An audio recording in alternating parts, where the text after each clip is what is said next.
Hi everybody, it's Claire at handmade@hoods.co.uk and I'm an independent Stampin' Up demonstrator based in the United Kingdom. And today I wanted to show you how to make one of my favourite little table gift stroke craft fair ideas, which is this.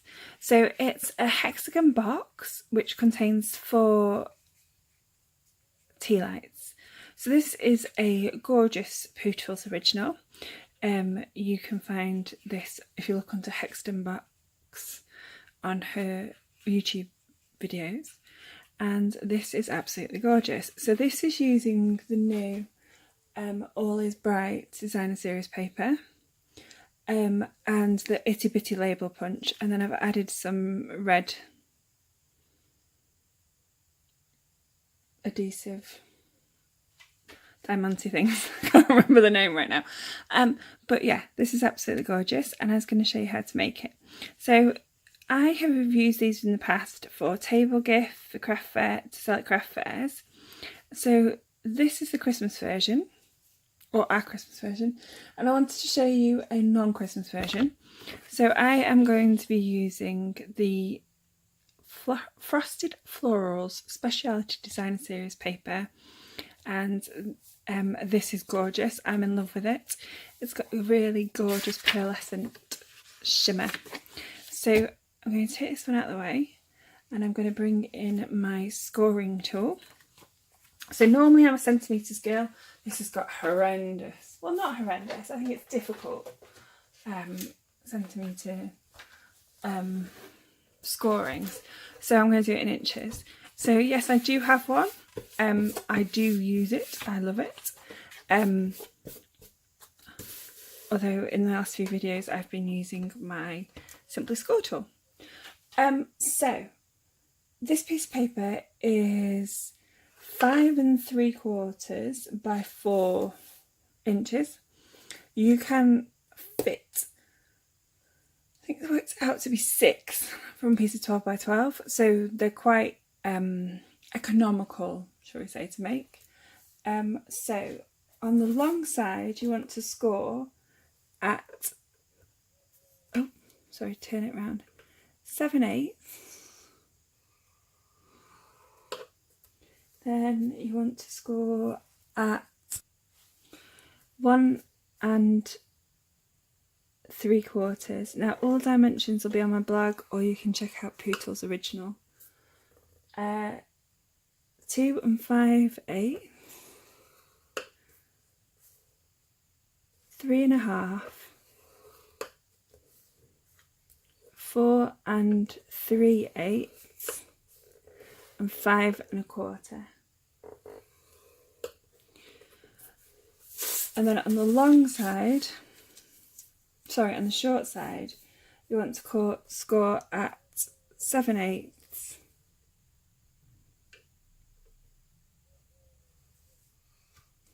Ah, I've jumped.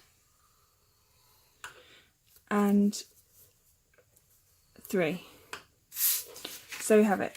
So to make the pattern show, when you're cutting it, you need to make sure that the short side is facing, is that way, in that direction. Right, so let's take this out. Let's bring in bone folder, which has a habit of going walkies. I don't know about you, but one thing that always goes missing is my bone folder. It's just taken me 5 minutes to find it. I think I need a better organisation on my craft space, on my craft desk. So I'm just going to fold and burnish the score lines. And this paper is so pretty. I'm so excited about this suite. I have to say that it is definitely one of the things that was at the top of my wish list, along with the penguin stamp. You're going to have to excuse me because I've still not learnt all the names of the items. So there we have it. So want to fold and burnish all of them, and you want to make sure that they're quite well burnished because we don't want to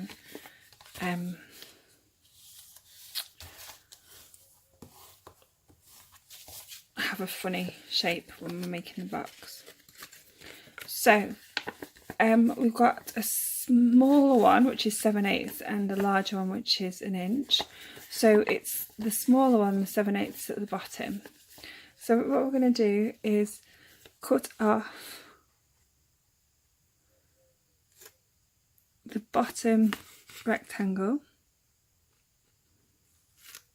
so the rest of them are squares, and then I'm going to cut up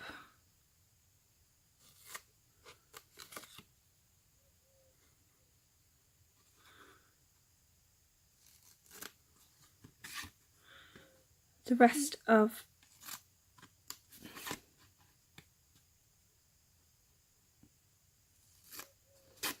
the score lines, like so. And then we're going to use some tape. So it depends on what you've got. If you've got some fast fuse left, use that. If you have not got fast fuse, use your tape of choice. However, what I would say is that because it's got candles in and it's quite heavy, you want something quite strong. So I have gone for tearing tape. Although my confession is I think it's tearing tape, I'm not really sure. My other half's dad used to come back with loads of tape, so I think it's the Stampin' Up one, but it may be one of the random ones from the car boot sale. But yeah, so just fold that over and there you have a shape. So the advice that has been given in previous videos is to put your candles in. So I found my Tealight candles in a local pound shop, but I'm sure you can find them in loads of places. So I've dropped those in because you want to have the shape, and then these do fold over but they don't quite meet in the middle. So my recommendation, or the recommendation that other people have given, is to use mini glue dots. So I've just got a new batch, so I will just take them out. And so you want about 3 of these. So you want to drop it onto the back and then close, but you don't want it to be too tight.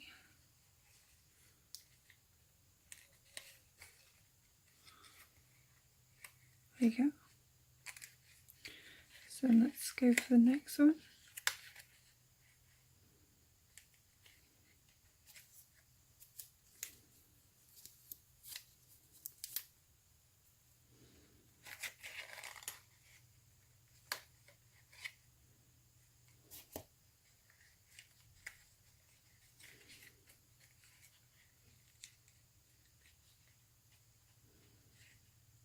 Then this last one, I found it easier to put these on a block, and then it just gives you a bit more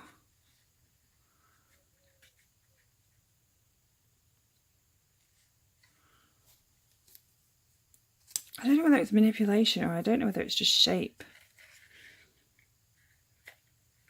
So mini glue dot.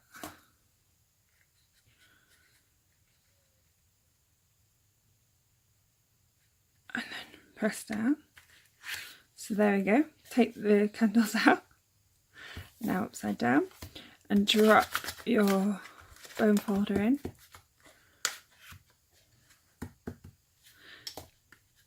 Isn't that gorgeous?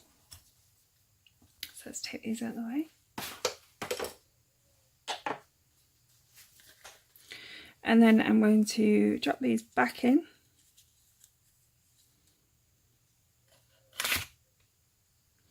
And then I'm going to pinch the top. So the easiest thing to do is to go inside and to pinch.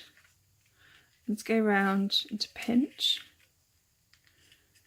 And that's why you need to burnish well, so that it stays in the top part of the box rather than going in past your 1-inch score line. And then the next thing I tend to do is to pinch around the top like so. So there we have your box. Isn't that really, really cute? So now I'm going to decorate, and I've just realised I've done it upside down. Oh well, don't do me and do upside down flowers. Oh, it's still pretty. I suppose it shows it's handmade. Okay, so for the sentiment on my upside down box, I'm not going to do that upside down. You never know, it could be from Australia. I am going to use the Itty Bitty Greetings. So I'm using the For You from the Itty Bitty Greetings. I don't tend to stick my stickers on. I'm not sure whether I've used this before. So here we go. And no, I haven't used this before. So I'm going to peel my back off and I'm going to put it down.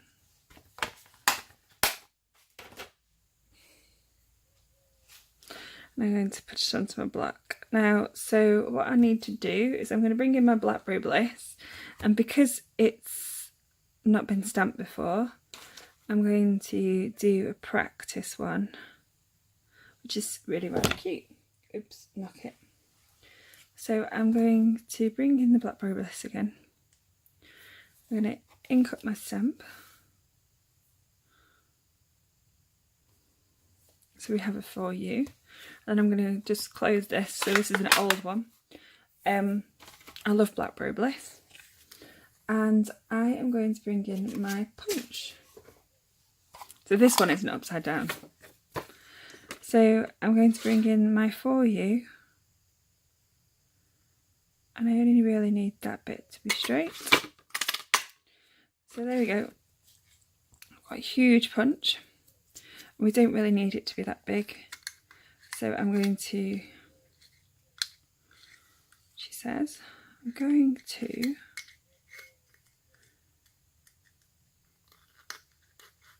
feed this into here and line it up. And there we go, we've got a mini punch. So you could put it on a post-it note and feed it in to the end. However, I tend to find that sometimes if you use that trick, sorry, I'm just going to close my punch and put it away. I find if you use that trick, that it doesn't cut straight and you can end up with a wonky line. So yeah, and so because it's Blackberry Bliss, you want to clean off your stamp as soon as possible. So I am just using my chamois and I am going to tap that in. So there you go, we've got a clean stamp. So yeah, some of the darker colours do tend to stain your stamps slightly. But it's not a problem, it's still worth it, just making sure that they're clean. So I'm going to put this away. Okay, so we've got this For You. So I love the fact that Stampin' Up have brought out a while ago the mini dimensionals. So I keep my dimensionals in one of these cases. So I'm going to turn this over and stick some of these in the back. I don't want to make this upside down. So you could put ribbon on it or baker's twine. But I think that the pattern, although it's upside down, is quite cute. So I'm just going to put For You on there. So that's the size of a side.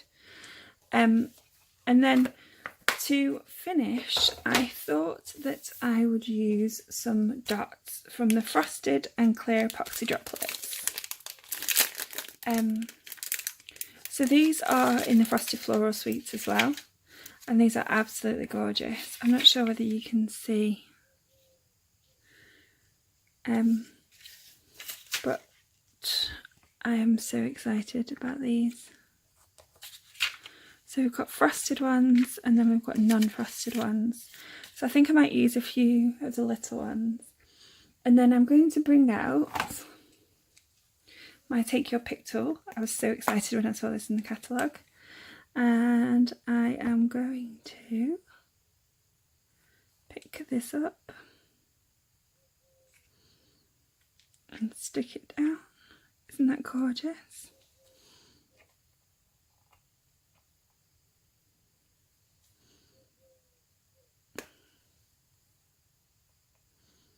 So let's go for a third. So you're supposed to go for odd numbers. And there we have it. So we now have an upside down birthday candle holder, and we also have a gorgeous Christmas candle holder. So I'll bring this one back in. So there you are. I hope you like it. Thank you for pressing play on the video today. If you've got any questions regarding the items that I've used, you can email me at claire@hudsons.co.uk. A link to the blog post with the dimensions and the items I've used is in the link below. There's also a ingredients video in the link below. If you like it, give me a thumbs up. If you want to see more of my videos, please subscribe and hit the bell so you get notifications of when I post. I aim to post every Tuesday, Thursday and Saturday. Sometimes it's a bit random, but it could be something that you like. So thank you very much for pressing play on the video, and I hope to show you another project soon. Thank you. Bye.